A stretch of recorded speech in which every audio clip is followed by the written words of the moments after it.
Panggung global kini tidak hanya bergetar oleh ledakan senjata, tetapi juga oleh diam yang menyimpan makna, oleh suara-suara yang mulai berani menentang, dan oleh sekutu-sekutu lama yang perlahan memilih haluan baru. Salah satu contoh paling mencolok datang dari Belanda, sebuah negara yang selama ini dikenal berhati-hati dalam bersikap. Tanpa banyak basa-basi, mereka justru mengusulkan agar Uni Eropa meninjau ulang seluruh kerjasama dagangnya dengan Israel, sebagai bentuk penolakan atas kekerasan yang terus terjadi di Gaza. Langkah ini jauh dari sekedar gestur simbolik, ia mencerminkan pergeseran arah angin dalam politik dunia. Ketika biasanya posisi semacam ini diambil oleh negara-negara dari selatan global, kini suara itu datang dari jantung Eropa sendiri. Dan pada saat yang sama, sebuah perubahan mengejutkan juga berlangsung di Amerika Serikat. Donald Trump yang dulunya selalu terlihat sering sejalan dengan Benjamin Netanyahu, kini mulai menarik langkahnya pelan-pelan. Apakah ini sekedar dinamika politik biasa? Atau justru sinyal bahwa tatanan dunia sedang mengalami pergeseran mendasar? Dari Eropa hingga Amerika, konflik di Gaza tidak hanya menorehkan luka kemanusiaan, tapi juga mengguncang fondasi-fondasi aliansi yang selama ini dianggap kokoh.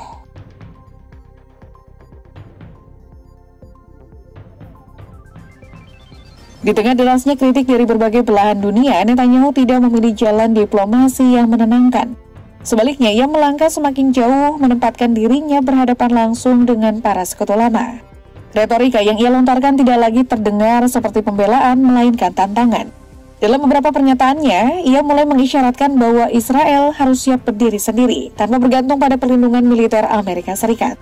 Isyarat tersebut tidak main-main. Netanyahu menegaskan bahwa tekanan politik bahkan dari Washington sekalipun tak akan membuatnya mengorbankan apa yang ia anggap sebagai kepentingan inti negara. Para pengamat menyebut ini sebagai ancaman terselubung. Jika Amerika memangsa terlalu keras, Israel mungkin saja membuka jalur kemitraan baru. Meski itu berarti membongkar kembali fondasi aliansi yang telah dibangun sejak lama. Dan Netanyahu tak hanya bicara, ia langsung mengeksekusi keputusan yang menggambarkan tekadnya.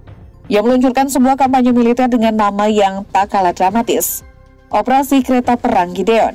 Ini bukan aksi terbatas atau langkah defensif. Ini adalah serangan habis-habisan menyebar ke seluruh wilayah Gaza.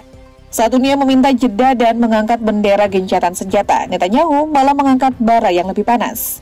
Api dibalas dengan api dalam pesan yang sangat jelas. Israel akan berjalan dengan caranya sendiri, bahkan bila harus menantang arus global.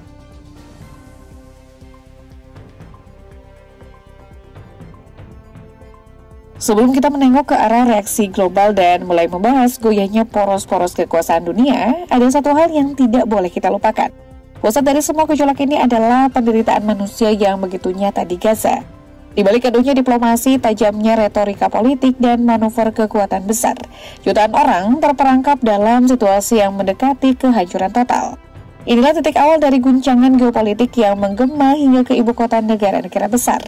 Sejak konflik meletus pada Oktober 2023, data mengenai korban jiwa menjadi medan sengketa sendiri. Di tengah kekacauan, sulit sekali memastikan angka pasti. Namun laporan terakhir dari Kementerian Kesehatan menunjukkan bahwa hingga Mei 2025, lebih dari 53.000 orang telah kehilangan nyawa mereka di Gaza. Dan angka itu terus bertambah tiap hari, tiap malam. Tapi kematian hanyalah satu sisi dari tragedi ini. Sistem layanan kesehatan di Gaza runtuh sepenuhnya. Rumah sakit sudah tak mampu lagi merawat korban, bukan karena kurang tenaga, tapi karena tidak ada lagi ruang, tidak ada lagi obat, tidak ada lagi listrik. Sejak blokade total diberlakukan pada Maret 2025, akses terhadap bantuan kemanusiaan benar-benar ditutup rapat. Akibatnya lebih dari 1,5 juta orang kini terancam kelaparan akut. Anak-anak menjadi kelompok paling rentan dalam situasi ini. Sebagian besar warga hanya bisa berpindah dari satu tempat ke tempat lain, bukan karena pilihan, tapi karena mereka terusir. Lebih dari 2 juta orang kini berdesak di wilayah Gaza bagian selatan. Wilayah sempit yang kini menjadi satu-satunya tempat pelarian setelah 7% area utara dan tengah dinyatakan sebagai zona terlarang oleh militer Israel.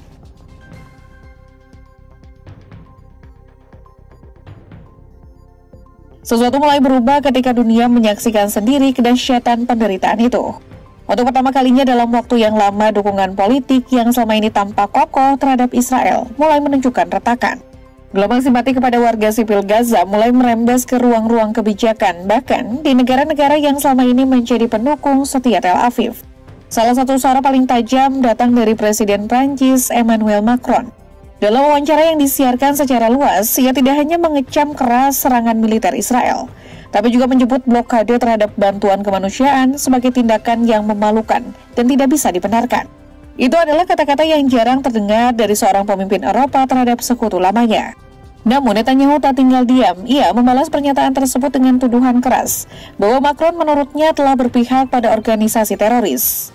Pernyataan itu bukan hanya memperkeruh suasana, tapi juga mengubah percakapan diplomatik menjadi konfrontasi terbuka. Tanda bahwa dukungan yang dulu solid kini mulai berubah arah. Di belahan lain dunia, hubungan Trump dan Netanyahu juga mengalami perubahan besar. Meski sebelumnya dikenal sebagai sekutu dekat, Trump kini mulai menjaga jarak.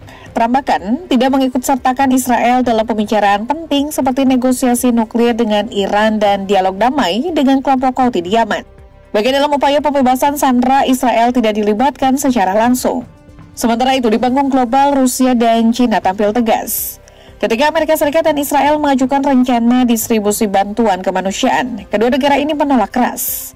Mereka menilai skema bantuan AS Israel hanya sebagai alat pencitraan geopolitik dan bukan solusi nyata. Menurut mereka, bantuan tidak berarti jika pengepungan terhadap Gaza tetap berlanjut. Rusia dan China bahkan menyebut blokade selama lebih dari 70 hari yang memutus akses makanan, air, dan obat-obatan sebagai hukuman kolektif yang melanggar hukum internasional. Bagi keduanya, solusi sesungguhnya bukan sekedar paket bantuan, melainkan pengakhiran total pengepungan militer Israel atas Gaza. Di sisi Eropa, sikap mulai berubah dari sekedar kecaman menjadi tindakan nyata. Selama bertahun-tahun, Israel menikmati hubungan dagang yang menguntungkan dengan Uni Eropa, yang menjadi pasar ekspor terbesar kedua setelah Amerika Serikat. Namun di balik data ekspor dan neraca perdagangan, tersimpan klausul penting yang sering terlupakan. Perjanjian dagang harus berlandaskan prinsip-prinsip hak asasi manusia dan supremasi hukum. Kini klausul ini kembali diaktifkan. Negara-negara seperti Belanda, Belgia, Swedia, Finlandia, dan Portugal menyatakan bahwa Israel sudah tidak lagi memenuhi nilai-nilai fundamental tersebut. Belanda yang selama ini dikenal sebagai mitra dagang yang pragmatis, kini mengambil posisi terdepan dalam menyerukan tinjauan menyeluruh terhadap kerjasama perdagangan dengan Israel. Belgia mengikuti langkah tersebut dengan pernyataan tegas bahwa tidak mungkin ada perdagangan normal dengan negara yang membom rumah sakit dan sekolah. Negara-negara Nordik seperti Swedia dan Finlandia yang biasanya bersikap netral dalam konflik global, kini menunjukkan keprihatinan serius.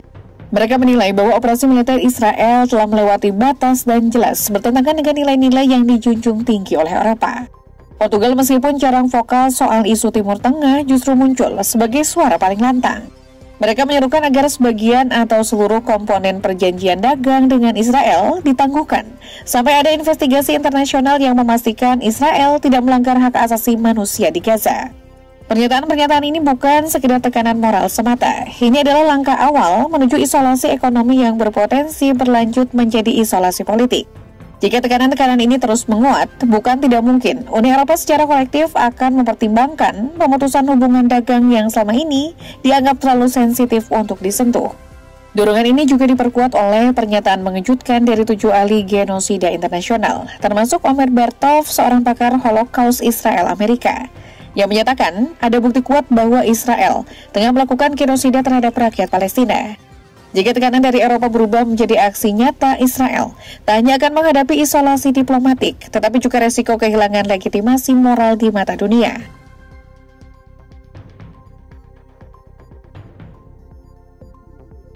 Sekarang sudah jelas, dunia sedang mengalami perubahan besar.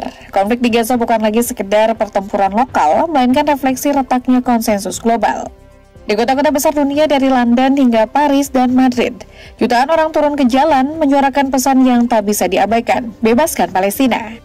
Gelombang protes ini bukan sekedar ungkapan solidaritas, tapi juga perlawanan moral dunia. Ketika institusi formal gagal bersuara, isolasi diplomatik terhadap Israel mulai terasa nyata.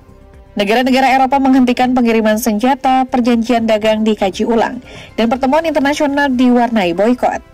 Bahkan beberapa sekutu lama pun memilih menjaga jarak, lebih memilih diam daripada ikut terseret dalam pusaran ini. Di tengah kehancuran Gaza muncul pertanyaan besar yang menggantung di udara. Apakah dunia benar-benar siap mengakhiri siklus penderitaan ini? Harapan itu masih ada, upaya gencatan senjata terus diperjuangkan dan jalur diplomasi alternatif mulai dibuka.